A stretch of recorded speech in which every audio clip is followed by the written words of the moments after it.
नमस्कार मेरे प्यारे भाइयों बहनों, आइए सारे इस विदारजे में आपका स्वागत है, हार्दिक अभिनंदन है। तो दोस्तों, हम आपके लिए फिर से लेकर आ चुके हैं राजस्थान ई बुलेटिन। सुजस जो आता है राजस्थान का, उसका ई बुलेटिन फिर से लेकर आ चुके हैं। तो मेरे प्यारे भाइयों बहनों, वैसे तो हम हर एक न्यूज़ की यहाँ पर डिटेल में चर्चा करेंगे जो आपके एग्जाम के लिए इंपॉर्टेंट होगा, लेकिन आपको यदि डायरेक्ट पीडीएफ चाहिए या आप इस डिटेलिंग के बाद लिखना नहीं चाहते और सीधी पीडीएफ लेना चाहते हैं दोस्तों, तो आप पीडीएफ ले सकते हैं हमारे टेलीग्राम चैनल से। हमारे टेलीग्राम चैनल का नाम है दोस्तों IAS विद RJ। आप यहाँ पर जाएंगे तो आपको हैंड रिटन अभी तो अपन टाइप करके देते हैं, तो दोस्तों आपको पूरी पीडीएफ मिल जाएगी।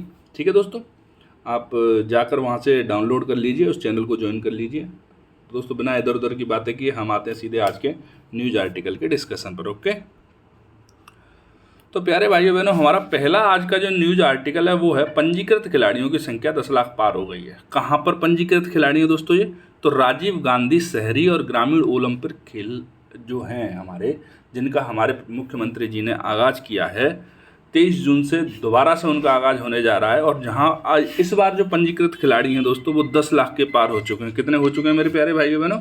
10 लाख के पार हो चुके हैं। तो दोस्तों, अब अपन देख लेते हैं न्यूज़ के अंदर क्या दे रखा है। वैसे तो इस न्यूज़ के अंदर ही जो दे रखा है बहुत सफिशिएंट दे रखा है, लेकिन क्या है कि फिर भी नोट्स बनाने की तो ज़रूरत रहती ही रहती है, क्योंकि आपको नोट्स प्रोवाइड करवाने हैं। ठीक है, तो पहले अपन नोट्स को देख लेते हैं। हालांकि मैंने जो हाईलाइट किया है उसकी भी आपको PDF नोट्स के साथ ही अवेलेबल करवा दी है, उसका फ़ोटो एक नोट्स के साथ में ही लगा दिया है। तो देख लेते हैं अपने नोट्स क्या हैं। तो राजीव गांधी ग्रामीण ओलंपिक के बारे में जान लेते हैं। तो दोस्तों, इसका जो उद्देश्य है वो है राजस्थान के ग्रामीण क्षेत्रों में जो छिपी हुई खेल प्रतिभाएं हैं उनको बाहर लेकर आना। इसी तरह से शहरी का है, शहरी क्षेत्रों में छिपी हुई जो प्रतिभाएं हैं उनको बाहर लेकर आना है। इसकी घोषणा की गई थी 2021-22 के बजट के दौरान। ठीक है, तो ग्रामीण ओलंपिक 2022 के बारे में अपन जान लेते हैं, क्योंकि 2022 जो है वो पहला ओलंपिक है। और आप मान लीजिए, यदि शहरी ओलंपिक समाप्त होने से पहले यदि कोई एग्ज़ाम आता है तो आपसे ग्रामीण ओलंपिक 2022 के बारे में पूछा जा सकता है। जब 24 में आप एग्जाम दें तो 23 के बारे में याद रखना, जब 25 में दे तो 24 के बारे में याद रखना। तो दोस्तों, 22 के बारे में जान लेते हैं कि ये क्या है। हॉकी के हमारे जादूगर थे मेजर ध्यानचंद, उनकी जयंती पर राष्ट्रीय खेल दिवस के अवसर पर क्या किया गया था? जो राजस्थान में ग्रामीण ओलंपिक है, राजीव गांधी ग्रामीण ओलंपिक जो हैं खेल हैं, उनका क्या किया गया था? शुभारंभ किया गया था। कौन सी जगह से शुभारंभ हुआ था दोस्तों? तो जोधपुर में एक लूनी पंचायत समिति है, वहाँ पर एक गांव है पाल गांव, वहाँ से इसका शुभारंभ होता है। और समापन कौन सी जगह पर होता है दोस्तों? तो इसका समापन होता है जाके सवाई मानसिंह स्टेडियम में। 20 अक्टूबर 2022 को इसका समापन हो जाता है। तो दोस्तों, इसका प्रारंभ कहाँ से हुआ था, इसका समापन कहाँ पर हुआ है, ये चीज़ आप याद रख लेना, आपसे पूछी जा सकती है। छोटे छोटे फैक्ट हैं, कोई बहुत बड़ी बात नहीं है जो आपको याद रखने में दिक्कत आए। ठीक है, इसका जो शुभंकर था वो था शेरू। शेरू का मतलब मैं आपको बताता हूँ। आपने देखा होगा एक टाइगर जो होता है वो खड़ा हो जाता है इंसान की तरह से ऐसे, तो आपने कई जगहों पर देखा होगा उसको लगे हुए उस फोटो को, तो वो क्या है? वो शेरू है, उसका नाम क्या है? शेरू है। इसी तरह से अब अपन राजीव गांधी जो है शहरी ओलंपिक है उनके बारे में बात कर लेते हैं। तो इनका भी उद्देश्य क्या है कि जो खेल प्रतिभाएं हैं देश राजस्थान की, उनको बाहर लेकर आना है। और इनकी जो शुभारंभ किया था वो गणतंत्र दिवस के अवसर पर राजीव गांधी शहरी ओलंपिक खेल का आयोजन, जो शुभारंभ है वो किया गया था। क्योंकि जो शहरी ओलंपिक हैं वो ग्रामीण ओलंपिक खेलों के बाद आयोजित किए गए थे। जब ग्रामीण ओलंपिक खेलों के अंदर जो आम लोग हैं उनकी जब भागीदारी को देखा, उनके उत्साह को देखा, तो मुख्यमंत्री जी ने सोचा क्यों ना इसको शहरी स्तर पर भी लागू किया जाए, क्योंकि प्रतिभाएं तो शहरों के अंदर भी बहुत अच्छी अच्छी हैं। तो दोस्तों, नगर पालिका नगर परिषद स्तर पर खेल प्रतिभाओं की क्या करी गई, इसके अंदर खोज की गई। वार्ड स्तर पर, जिला स्तर पर, राज्य स्तर पर शहरी ओलंपिक खेलों का आयोजन किया गया। भाई, ग्रामीण क्षेत्रों में कहाँ किया गया था? ग्राम पंचायत के स्तर पर, ग्राम के स्तर पर। ठीक है, इसी तरह से शहरी क्षेत्र में वार्ड आ जाएंगे तो वार्ड के स्तर पर, और किसके पे? पंचायत समिति के स्तर पर। इस तरह के स्तर पर क्या किया? नगर पालिका और नगर परिषद के स्तर पर इन खेलों का आयोजन किया गया था। ये तो हो गई दोस्तों एक बेसिक सी बात। अब अपन देख लेते हैं कि और क्या एडवांस चीज़ें हैं जो आपके एग्जाम के लिए बहुत इंपॉर्टेंट हैं और वो आई हैं आज के पेपर के डिस्कशन के अंतर्गत। ठीक है दोस्तों, तो आप देख रहे हो कि अब तक क्या है, एथलेटिक्स में सबसे ज़्यादा स्पर्धी आए। ठीक है, एथलेटिक्स में कैसे आए सबसे ज़्यादा स्पर्धी? तो आपसे यहाँ से प्रश्न बन सकता है कि राजीव गांधी ग्रामीण एवं शहरी ओलंपिक खेलों में सबसे ज़्यादा प्रतिस्पर्धियों की संख्या कबड्डी के अंदर रही, क्रिकेट के अंदर रही या एथलेटिक्स के अंदर रही, इस तरह से 4 ऑप्शन देके आपसे पूछ लेंगे। तो एथलेटिक्स के अंदर सबसे ज़्यादा जो प्रतिभागी हैं उन्होंने भाग लिया है। ठीक है, आगे देखते हैं दोस्तों कि खेलों का जो आयोजन है वो जिला प्रशासन, शिक्षा विभाग, खेल विभाग, पंचायती राज एवं ग्रामीण विभाग और स्वायत्त शासन विभाग के सहयोग से किया जा रहा है। इनको आप रट्टा मार लेना कि निम्नलिखित में से किस विभाग के सहयोग से राजीव गांधी ग्रामीण एवं शहरी ओलंपिक खेलों का आयोजन किया जा रहा है। तो दोस्तों आयोजन किया जा रहा है जिला प्रशासन, शिक्षा विभाग, खेल विभाग, पंचायती राज एवं ग्रामीण विकास विभाग और स्वायत्त शासन विभाग, इन सारे विभागों के सहयोग से क्या किया जा रहा है दोस्तों, जो ओलंपिक खेल हैं उनका आयोजन किया जा रहा है। और इन खेलों के संचालन के लिए समितियों का गठन किया गया है। समितियों का गठन किया गया है, इस बात को याद रख लेना। इन विभागों के द्वारा अलग अलग समितियां बनाई गई हैं और वो समितियां क्या करेंगी, खेलों का आयोजन ठीक ढंग से हो इस तरह की चीज़ों का ध्यान रखेंगी और क्रियान्वयन करेंगी। ठीक है, खेलों के साथ ही हर शाम को सांस्कृतिक संध्या का आयोजन किया जाएगा। सांस्कृतिक संध्या का मतलब ये है कि हर शाम को रंगारंग प्रोग्राम होंगे जो हमारे हेरिटेज और कल्चर को आगे बढ़ाएंगे। ठीक है मेरे प्यारे भाइयों बहनों, अब ये तो हो गई आपके कौन कौन से विभाग किस तरह से इसका आयोजन करवाएंगे। अब आपको रजिस्ट्रेशन करवाना है, तो रजिस्ट्रेशन सभी आयु के खिलाड़ी करवा सकते हैं। 9 से 90 उम्र कुछ भी हो आप करवा सकते हो। ठीक है, ओलंपिक पोर्टल दिया गया है राजस्थान गवर्नमेंट के द्वारा, rajolympic.rajasthan.gov.in, मतलब rajolympik.rajasthan.gov.in। इस पर जन आधार कार्ड के विवरण के साथ ही आप अपना क्या करवा सकते हैं, रजिस्ट्रेशन करवा सकते हैं। अब अपन देख लेते हैं कौन कौन से खेल हैं जिनमें रजिस्ट्रेशन करवा सकते हो। तो यदि आप शहरी क्षेत्र के व्यक्ति हो तो आप एथलेटिक्स 100 मीटर, 200 मीटर और 400 मीटर, कबड्डी बालक और बालिका, टेनिस बॉल, क्रिकेट बालक और बालिका, खो खो केवल बालिका, बालक नहीं है इसके अंदर, वॉलीबॉल बालक और बालिका दोनों, फुटबॉल बालक और बालिका दोनों, एवं बास्केटबॉल में बालक और बालिका दोनों क्या करवा सकते हैं, इसके अंदर रजिस्ट्रेशन करवा सकते हैं, बालक और बालिका दोनों। एक चीज़ देख लेना आप, खो खो केवल बालिकाओं के लिए, आपसे पूछा जा सकता है कि निम्नलिखित में से कौन सा खेल केवल बालिकाओं के लिए था। ठीक है, इसी तरह से दोस्तों ग्रामीण क्षेत्रों की बात करें तो ग्रामीण क्षेत्रों में कबड्डी बालक और बालिका दोनों के लिए, टेनिस बॉल की क्रिकेट बालक और बालिका दोनों के लिए, खो खो केवल बालिका के लिए, वॉलीबॉल बालक बालिका दोनों के लिए, रस्साकसी। अब देखिए शहरी क्षेत्र के अंदर रस्साकसी नहीं था लेकिन ग्रामीण क्षेत्र के अंदर रस्साकसी बढ़ा दिया गया है। ठीक है, फुटबॉल, शूटिंग और वॉलीबॉल केवल बालक खेलेंगे यहाँ पर। इस तरह के खेल क्या होंगे, ग्रामीण क्षेत्रों के अंदर आयोजित किए जाएंगे। तो दोस्तों शहरी और ग्रामीण दोनों क्षेत्रों के अंदर क्या किया जाएगा, इस प्रतिस्पर्धा का, इस ओलंपिक खेलों का आयोजन किया जाएगा। तो मेरे प्यारे भाइयों बहनों, यदि आप खेल प्रेमी हैं तो जाइए अपना रजिस्ट्रेशन करवाइए और 23 जून से खेलने का नंबर लगा दीजिए। ठीक है दोस्तों, 23 जून को दोस्तों क्या होता है, अंतर्राष्ट्रीय ओलंपिक दिवस होता है। उसी अवसर पर क्या करेंगे, अपन शुरुआत करेंगे, हमारे सीएम साहब हैं वो शुरुआत करेंगे, ग्रामीण और शहरी ओलंपिक खेल दोनों को एक साथ प्रारंभ किया जाएगा। ठीक है दोस्तों, अब चलते हैं अपन अगले न्यूज आर्टिकल की तरफ। तो हमारा अगला न्यूज आर्टिकल है दोस्तों, वो क्या है कि उस तरह से ज़्यादा इंपॉर्टेंट है नहीं, लेकिन मुझे ठीक लगा तो मैं आपको बता देता हूं कि 5 पारिवारिक न्यायालयों के लिए 19 करोड़ रुपए मंजूर हैं। तो दोस्तों ये 5 पारिवारिक जो न्यायालय हैं उनकी स्थापना जयपुर में की जा रही है। बस इतनी सी चीज़ इंपॉर्टेंट है इसमें, और कुछ नहीं है। ये पारिवारिक न्यायालय क्या करेंगे, जो आपके पारिवारिक मामलों से जुड़े हुए विवाद हैं उनको क्या करेंगे, निस्तारण करेंगे, सुगमता होगी उस चीज़ में। ठीक है, अभी क्या होता है, कोई पारिवारिक परिवादी होता है बेचारा, एक तो परिवार से परेशान, दूसरा कोर्ट के चक्कर मार रहा है, तो उस तरह से क्या होगा, यहाँ पर क्या होगा, फटाफट से आपका निस्तारण कर दिया जाएगा।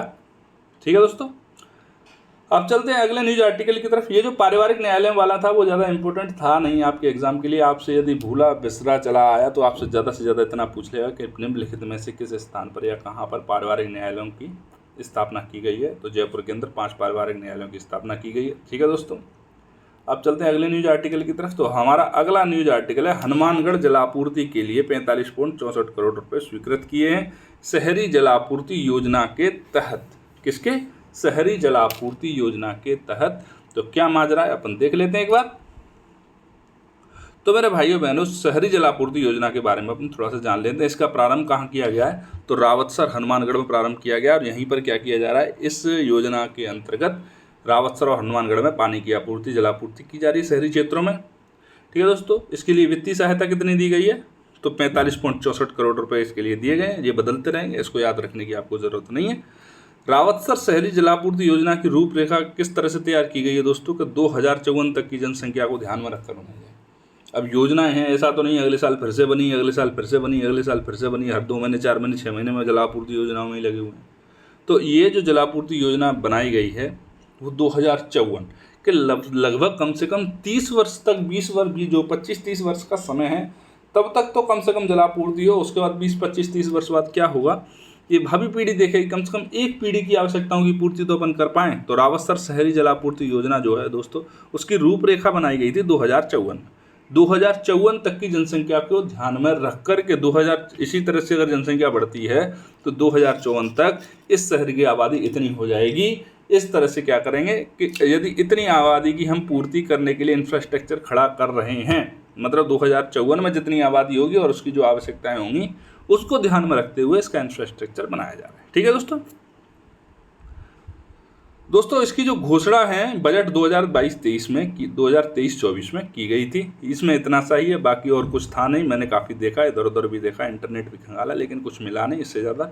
तो दोस्तों आपके एग्ज़ाम के लिए बस यही इम्पोर्टेंट है। एक तो ये कि 2054 कितने वर्षों की आबादी को ध्यान में रखते हुए बनाया गया है, और दूसरा ये कि जलापूर्ति योजना का जो है शुभारंभ प्रारंभ कहाँ किया है, रावतसर हनुमानगढ़ के अंदर किया जा रहा है। ठीक है मेरे प्यारे भाइयों बहनों, अब चलते अपन थोड़ा सा और आगे।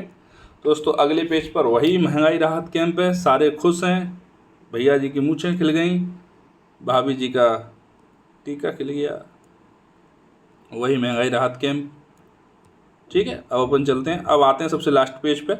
तो दोस्तों इस पर देखो, सबसे इम्पोर्टेंट आपके लिए तो आज ये है कि आगामी 1 वर्ष में 17 भर्ती परीक्षाएं होंगी। आप भैया जी लग जाओ तैयारी पर। सूचना सहायक की सीधी भर्ती हो रही है, कनिष्ठ लेखाकार की हो रही है, राजस्व लेखाकार की हो रही है, संविदा महिला स्वास्थ्य कार्यकर्ता की हो रही है, संविदा पर नर्स जीएनएम सीधी भर्ती हो रही है, संगणक की हो रही है, पर्यवेक्षक आंगनवाड़ी कार्यकर्ता भर्ती परीक्षा हो रही है, कृषि पर्यवेक्षक सीधी भर्ती, सुपरवाइजर महिला अधिकारिता, उपकारापाल छात्रावास सेकंड ग्रेड पर्यवेक्षक महिला सीधी भर्ती, प्लाटून कमांडर छात्रावास अधीक्षक, कनिष्ठ पटवार सीधी भर्ती, तो जिलेदार सिंचाई, मतलब ये सारी आई हैं आपके, मतलब कि जो हो आपको ऐसा लगता हो कि इस परीक्षा को मैं क्लियर कर सकता हूँ, उसकी तैयारी में लग जाओ आज से, अभी से दोस्तों। ठीक है, अब देख लेना दोस्तों अपना जो एग्जाम की दृष्टि से न्यूज आर्टिकल इंपॉर्टेंट है उसको देख लेते हैं। तो दोस्तों ये है राज्य आयुष अनुसंधान केंद्र केकड़ी का नया भवन बनेगा। तो इसमें नए भवन से अपन को कोई मतलब नहीं है, अपने लिए मतलब की चीज़ है कि राज्य आयुष अनुसंधान केंद्र कौन सी जगह पर स्थित है। ये कई बार प्रश्न पूछे जा चुके हैं इस तरह के, आपके एग्जाम के लिए बहुत इंपॉर्टेंट है। तो कौन सी जगह स्थित है, केकड़ी में। केकड़ी कहाँ है आपका, अजमेर के अंदर। और इसी चीज़ में दूसरी चीज़ अपने लिए इंपॉर्टेंट है, निरोगी राजस्थान की संकल्पना। ठीक है, तो निरोगी राजस्थान अभियान क्या है उसको देख लेते हैं अपन। और जो अपना राज्य आयुष अनुसंधान केंद्र का जो भवन है, राज्य आयुष अनुसंधान केंद्र है, वो कहाँ पर स्थित है राजस्थान में, तो केकड़ी अजमेर के अंदर। ठीक है, और निरोगी राजस्थान अभियान क्या है उसको एक बार अपन देख लेते हैं। अपने एग्जाम के लिए जो चीज़ इंपॉर्टेंट होंगी उसको अपने नोट्स की फॉर्म में लिख रखा है पहले से ही दोस्तों, टेंशन लेने की जरूरत नहीं है। आप जाइए और सीधा PDF लीजिए और पढ़िए, यहाँ से समझिए और वहाँ से पढ़िए, लिखने के चक्कर से दूर रहिए। ठीक है, तो दोस्तों निरोगी राजस्थान योजना, निरोगी राजस्थान अभियान क्या है, इसका उद्देश्य क्या है, उस चीज़ को अपन देख लेते हैं। सबसे ज़्यादा इंपॉर्टेंट जो चीज़ होती है उद्देश्य और प्रावधान ही होते हैं। कौन सी सन में आया, कब घोषणा हुई, ये आपके लिए इंपॉर्टेंट नहीं होती। यदि किसी स्थान विशेष से उसका शुभारंभ किया गया है तो वो चीज़ आपके लिए इंपॉर्टेंट होती है, क्योंकि आप कितनी डेट रटोगे, कितनी तारीखें रटोगे। 1-2 प्रश्न एग्जामिनर डालेगा ही डालेगा, 1-2 प्रश्न डेट और सन से रिलेटेड, और आप उस चक्कर में पूरे दूसरा जो 99-98% क्वेश्चन पेपर है उसको भूल गए, सिर्फ डेट याद करने लग जाओगे और फेल हो जाओगे। इसलिए डेट वगैरह को छोड़ दो, ये चीज़ें छोड़ने के लिए ही आती हैं। ठीक है, तो दोस्तों इसका उद्देश्य है आम जन तक स्वास्थ्य सुविधाओं को पहुंचाना, उनसे संबंधित जानकारी को हेल्पलाइन या टोल फ्री नंबर पर पहुंचाना, वेबसाइट के माध्यम से पहुंचाना, मतलब किसी भी माध्यम से लेकर हमें क्या करना है, स्वास्थ्य सुविधाएं और उससे संबंधित जो जागरूकता है वो क्या पहुंचानी है, वो आम नागरिकों तक पहुंचानी है। ठीक है, इससे राजस्थान के सभी नागरिकों को स्वस्थ रखा जा सके। स्वास्थ्य संबंधी जानकारी के लिए नागरिकों को कहीं पर भी जाने की आवश्यकता नहीं पड़े। स्वास्थ्य संबंधित जानकारी बहुत सारी चीज़ें होती हैं, कभी कभी आप बहुत सारी चीज़ें ऐसी होती हैं जिनको आप किसी से कह नहीं सकते। आपको ऐसा फील हो रहा है कि मेरे साथ ये प्रॉब्लम आ रही है, ये दिक्कत आ रही है स्वास्थ्य से संबंधित, बाकी दूसरी समस्याएं तो भैया आपकी भगवान ही मालिक है उनका तो। ठीक है, लेकिन स्वास्थ्य से संबंधित जो समस्याएं आ रही हैं, आप जाओ सीधे वेबसाइट पर जा सकते हो, टोल फ्री नंबर पर कॉल कर सकते हो। इस तरह से क्या कर सकते हो, आप उससे जानकारी प्राप्त कर सकते हो। और यदि आपको लगता है कि समस्या गंभीर है तो आप सीधे हॉस्पिटल जा सकते हो, नहीं है तो आप नहीं जाओ। अभी किसी दूर दराज के क्षेत्र में आप रहते हो, वहाँ से हॉस्पिटल तक जाओ, इतना पैसा खर्च हुआ, आने का, जाने का, खाने का, पीने का, सोने का, नहाने का, धोने का, उसके बाद आपने पता लगा कि आपको कुछ था ही नहीं, बस मन का वहम था, ठीक है। तो वो सब खर्चे से बचने के लिए आप क्या कर सकते हैं, सीधे वेबसाइट पर जाइए, टोल फ्री नंबर पर जाइए और क्या करिए, वहाँ से जानकारी ले लीजिए। इसकी टैगलाइन क्या है दोस्तों, तो अपना राजस्थान निरोगी राजस्थान। टैगलाइन क्या है, अपना राजस्थान निरोगी राजस्थान। तो मुख्यमंत्री निरोगी राजस्थान योजना के प्रमुख तथ्य जिनको हम प्रावधान बोलते हैं वो क्या है, उसको अपन देख लेते हैं, ठीक है। तो राज्य के सभी निवासी क्या कर सकते हैं, हेल्पलाइन नंबर पर जा सकते हैं, वेबसाइट के माध्यम से मुफ्त में स्वास्थ्य संबंधी सलाह प्रदान प्राप्त कर लेंगे, फ्री एकदम, ठीक है। बुजुर्गों के लिए मेडिकल कॉलेज में जीरियाट्रिक डिपार्टमेंट खुलेंगे। जीरियाट्रिक डिपार्टमेंट का मतलब होता है जहाँ पर जांचें होती हैं, सभी तरह की जांचें, जहाँ सभी बुजुर्ग मुफ्त जांच और उपचार प्राप्त कर पाएंगे, ठीक है। इसके लाभ क्या होंगे, इससे लाभ वही होगा, बच्चों से लेकर बुजुर्ग तक ये सभी को प्राप्त हो जाती है, फ्री सेवा है, जांच कार्यक्रम भी फ्री में है, विभिन्न रोग और जीवन शैली से जुड़ी हुई स्वास्थ्य समस्याओं के बारे में मदद मिल जाएगी कि जो हमें बीमारी है वो एक्चुअल में हमारे लाइफ स्टाइल से संबंधित है या एक्चुअल में कोई बीमारी भी है। तो दोस्तों आज के युग में जो बीमारियां हैं लाइफ स्टाइल से संबंधित है वो ज़्यादा हैं। मुझे तो नहीं लगता कि आज के ज़माने में होने वाली 90% बीमारियों की वजह कोई दूसरा कारण है। 90% बीमारियां केवल लाइफ स्टाइल की वजह से होती हैं, ठीक है। नशे की लत से युवाओं को छुटकारा दिला सकता है ये, उसके लिए भी अभियान चलाया जा रहा है। प्रत्येक व्यक्ति निरोगी होगा, राज्य, अब अपन देख लेते हैं इस योजना से राज्य का प्रत्येक व्यक्ति क्या होगा, निरोगी होगा। और वही अंतिम कि राज्य आयुष अनुसंधान केंद्र कहाँ है, केकड़ी अजमेर के अंदर। तो मेरे प्यारे भाइयों बहनों, आप उम्मीद करता हूँ आपकी समझ में आ गया होगा राजस्थान निरोगी राजस्थान अभियान जो है वो क्या है, ठीक है। इसका उद्देश्य क्या है, इसकी टैगलाइन क्या है, इसके प्रमुख प्रावधान क्या है। तो कुल मिला के बात इतनी सी है कि आपको मुफ्त में स्वास्थ्य के प्रति जागरूक बनाना, और यदि आपको पता लग जाता है कि आपको कोई बीमारी है तो निःशुल्क इलाज उपलब्ध करवाना। उद्देश्य क्या है, अपना राजस्थान होगा वो निरोगी राजस्थान होगा, ठीक है दोस्तों। और अंत में एक बात कि राज्य आयुष अनुसंधान केंद्र कहाँ पर है, तो वो है केकड़ी अजमेर के अंदर। तो यहाँ पर होता है अपना ये वाला न्यूज आर्टिकल समाप्त। अब अपन देख लेते हैं और कौन सी न्यूज आई है इसमें। तो दोस्तों अगली न्यूज है जो इम्पोर्टेंट है अपने लिए, वो है 29.71 लाख किसानों को ब्याज मुक्त फसल ऋण दिया जाएगा। तो अपने लिए इम्पोर्टेंट है, ब्याज मुक्त फसल ऋण ये दिया जाएगा आपको। देखो अपन देख लेते हैं इसमें पूरे में। पहली बार 2012-13 में किसानों के हित में ब्याज मुक्त सहकारी फसल ऋण योजना प्रारंभ की गई थी। क्या, ब्याज मुक्त सहकारी फसल ऋण योजना प्रारंभ की गई थी। तो मेरे प्यारे भाइयों बहनों, जो इसकी राज्य सहकारी की जो अपेक्स है, अपेक्स बॉडी है उसकी, वो राज्य सरकारी बैंक है, जिला केंद्रीय सहकारी बैंक लगातार किसानों के लिए कार्य कर रहे हैं। इतने का ऋण दिया, इतने का ये दिया, वो दिया, ये पूरे फैक्ट आपके किसी मतलब के नहीं है। आपके मतलब का क्या है, सिर्फ इसके अंदर जो मैंने हाईलाइट इसीलिए किया है क्योंकि इसके अंदर क्या है, ब्याज मुक्त सहकारी फसल ऋण योजना शुरू की गई है। अब अपन देख लेंगे ब्याज मुक्त सहकारी फसल ऋण योजना क्या होती है। सहकारी फसल ऋण योजना के बारे में अपन जान लेते हैं, यही आपके एग्जाम के लिए इंपॉर्टेंट है, ठीक है दोस्तों। देखो दोस्तों, कोई भी न्यूज़पेपर आता है वो सिर्फ आपको क्लू देता है, वहाँ से न्यूज़ आपको बनानी पड़ती है, वहाँ से करंट अफेयर आपको बनाना पड़ता है, ठीक है। बहुत कम हो ऐसा होता है जब आपको बना बनाया करंट अफेयर मिल जाता है, ठीक है। तो दोस्तों सहकारी फसल ऋण योजना के बारे में अपन जान लेते हैं। तो ये क्या है, अल्पकालीन फसल ऋण योजना। अल्पकालीन का मतलब होता है छोटे समय के लिए दी जाती है, आप कहो तो सिर्फ एक फसल के लिए दी जाए, ठीक है। इस तरह की छोटे ऋण छोटे समय के लिए मिलती है वो क्या होती है, अल्पकालीन फसली ऋण योजना। इस योजना के तहत क्या है, प्रदेश के सहकारी बैंकों से जुड़े किसानों को, सहकारी बैंकों से जुड़े मतलब ये योजना है, ये जो ऋण है वो सहकारी बैंकों के माध्यम से दिया जाएगा, ठीक है। राज्य सरकार की तरफ से कृषि कार्य जैसे बुआई, निराई, उर्वरक, खेती में जुताई, प्रत्यारोपण, फसल बीज खरीदना, कीटनाशक खरीदना, फसलों की पैदावार को बढ़ाने के लिए न्यून ब्याज दर पर ऋण उपलब्ध करवाएगा। मतलब आपको ब्याज कैसी देनी है, लगभग ना के बराबर या फिर देनी ही नहीं है। यदि आप समय पर ब्याज ऋण लौटा दोगे तो बिल्कुल नहीं देनी, समय से ज़्यादा थोड़ा सा लगाओगे तो बहुत न्यून देनी है, अति न्यून। इसमें एक बार में किसान को अधिकतम 1000 रुपये तक का भुगतान कर दिया जाता है, बस यही 10,000 रुपये का भुगतान किया जाता है, ठीक है दोस्तों। तो आपकी समझ में आ गया, अल्पकालीन है। अब एक फसल के लिए 10,000 रुपये, ठीक है। ठीक है दोस्तों। अब योजना के लाभ क्या है, इससे क्या है किसान जो है वो बड़े साहूकारों के चंगुल में नहीं फंसेगा, उनसे क्या होगा, दूर रहेगा। वह आसानी से सरकार द्वारा चलाई जा रही योजना के माध्यम से बिना किसी ब्याज के ऋण ले लेगा। किसानों के लिए सबसे बड़ी टेंशन तो यही होती है, 5,000 का ब्याज लिया, 5,000 का ऋण लिया, 10,000 ब्याज के दे रहे हैं। ठीक है। अल्पकालीन फसल ऋण योजना से किसानों को क्या होगा, किसी भी प्रकार के ब्याज से उनको क्या मिल जाएगी, मुक्ति मिल जाएगी, और उनके पास राज्य में कहीं पर भी कृषि योग्य भूमि उपस्थित है तो इस योजना का वो लाभ प्राप्त कर लेंगे। मतलब ये ऐसा किसान जिसके पास राज्य में कहीं पर भी अगर 2 बीघा जमीन भी है, 1 बीघा जमीन भी है, तो वो इस योजना का लाभ प्राप्त कर सकता है। कहीं पर भी जमीन हो, नाम मात्र की जमीन हो, वो इस योजना का लाभ प्राप्त कर सकता है। तो मेरे प्यारे भाइयों बहनों, आज का न्यूज आर्टिकल डिस्कशन होता है अपना यहीं पर समाप्त, और अपन देख लेते हैं कुछ है क्या, तो और कुछ नहीं है। तो दोस्तों आज का न्यूज आर्टिकल समाप्त होता है अपना यहीं पर। अब आपसे मिलते हैं नए न्यूज आर्टिकल के साथ में, तब तक के लिए जय हिंद, जय भारत। और दोस्तों चैनल को लाइक शेयर सब्सक्राइब करें, टेलीग्राम चैनल को ज्वाइन करें। ठीक है दोस्तों, अब मिलते हैं आपसे नए बुलेटिन के अंदर, अगले बुलेटिन के अंदर। तब तक के लिए जय हिंद, जय भारत।